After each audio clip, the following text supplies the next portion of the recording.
You know, what if being incredibly smart actually makes you less social? It's a fascinating, maybe even a kind of uncomfortable idea to think about. Today we're going to explore that surprising link between a powerful intellect and a life of solitude. A high degree of intellect tends to make a man unsocial. Wow, that's a pretty bold statement, isn't it?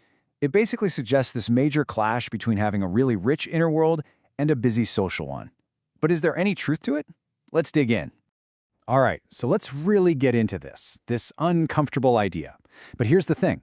Our goal today isn't to just slap a true or false label on it. Nope, we're going to unpack it piece by piece. We'll explore the thinking behind it and see what it might tell us about, well, being human. Okay, so to get to the bottom of this, we have to start at the beginning. We need to define our terms. When we say a high degree of intellect, what do we actually mean? Because as you're about to see, it's a lot more complicated than you might think.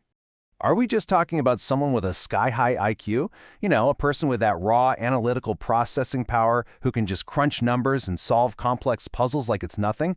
That's definitely one way to look at it. Or is high intellect something else? Maybe it's more about creative genius, the mind of an artist, an inventor, someone who just sees the world differently. They connect dots that nobody else even knew were there. That's a whole different kind of smart, right?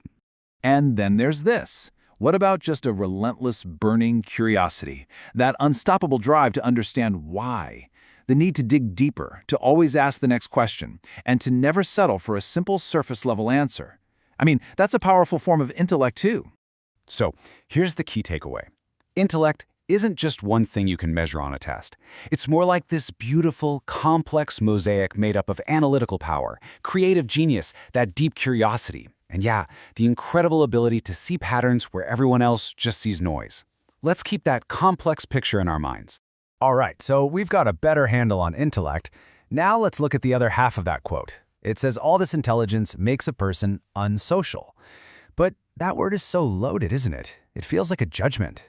Is unsocial really the right word, or is this all just a matter of how you look at it? And this is where we can flip the whole idea on its head. See, what someone on the outside might call aloof or withdrawn, the person themselves might just feel focused or independent. What looks like being antisocial could actually just be being totally content in your own company. So when you see it that way, it's not a social weakness, it's a deliberate choice. Okay, so if we're running with the idea that this is a choice, the next question is pretty obvious. Why? Why would someone with such an active, brilliant mind choose to be alone instead of out socializing?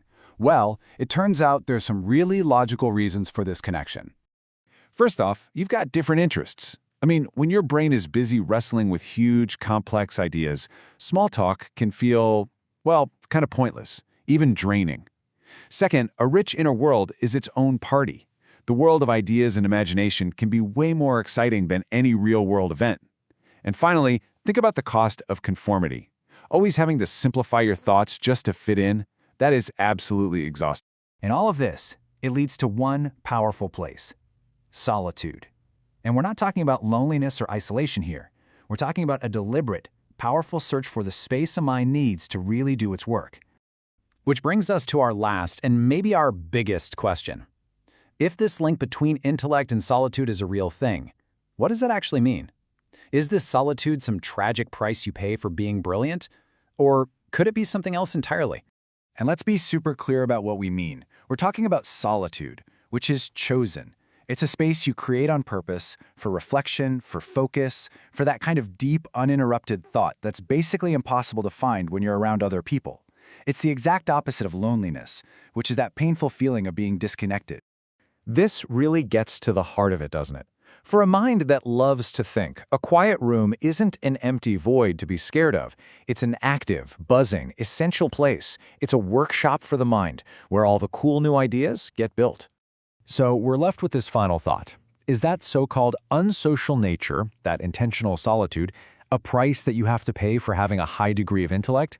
Or is having a mind so rich, so full of ideas, that it can find total happiness and excitement all on its own? Maybe that's the greatest reward of all. Definitely something to think about.